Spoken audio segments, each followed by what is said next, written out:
안녕하십니까. 지난번에 이어 오늘은 화물 어플을 통한 콜 잡는 요령 두 번째입니다. 첫째, 콜을 잡기 전에 내가 가고자 하는 방향을 선정하라입니다.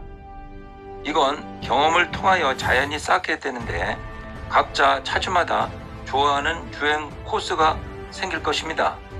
조급한 마음으로 콜이 잡히는 대로 무작정 가기보다는 여유로운 마음을 가지고 상차지가 내 위치와 거리가 10km 내인지, 두 번째는 하차지에서 화물을 하차한 후 가까운 거리에서 다음의 콜을 잡을 때도 내가 원하는 방향의 콜을 잡을 수 있는 곳인지 확률이 많은지를 순간적으로 판단하고 결정하라는 말씀을 드립니다.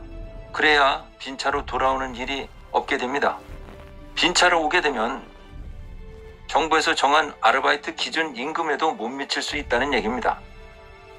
운전이라는 게 늘 사고 위험을 내포하고 있는 어려운 환경 속에서 최저 운임비로 허덕이는 용달업을 생각할 때 신중히 콜을 잡는 것이 더 이상 운임비 하락을 막을 수 있습니다.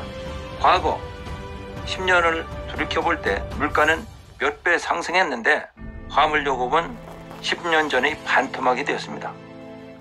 이유는 과거 10여 년 전만 해도 어느 정도 알선업체 간의 운임 기준표가 있어서 알선업체의 운임 체계가 어느 정도 파악이 되고 기준점이 있었으나 24시콜을 시초로 한 화물 콜센터가 우죽순격으로 생기면서 알선업체들이 경쟁적으로 화물 요금을 저가로 콜센터로 띄우기 시작하였고, 알선업체 간의 영업망 경쟁으로 화주에게 다른 업체보다 더 낮은 운임을 제시하는 출혈 경쟁이 계속되고, 날이 갈수록 추락한 요금에 더해 수수료 횡포가 극심하다 보니 이 지경이 온 것입니다.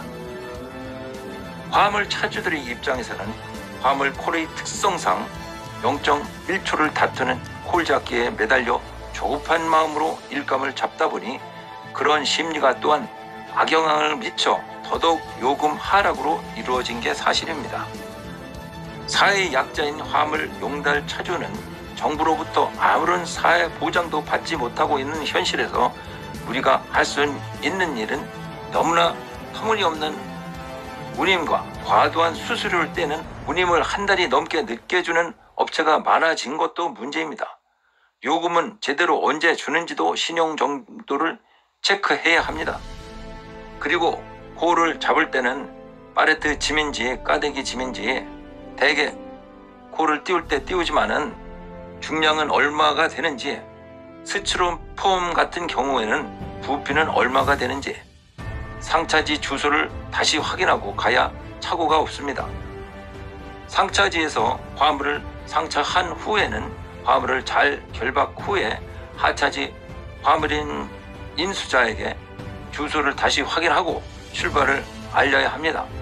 하차지에서는 차에서의 하차 이외의 다른 수작업이 있을 경우 수작업의 형태에 따라 운임 추가를 요구하고 그에 합당한 운임을 받아야 합니다. 또 다른 일로서는 배 선적이나 사무실의 배송, 팔레트에 쌓아주기, 또한 차고 적재 등이 있습니다.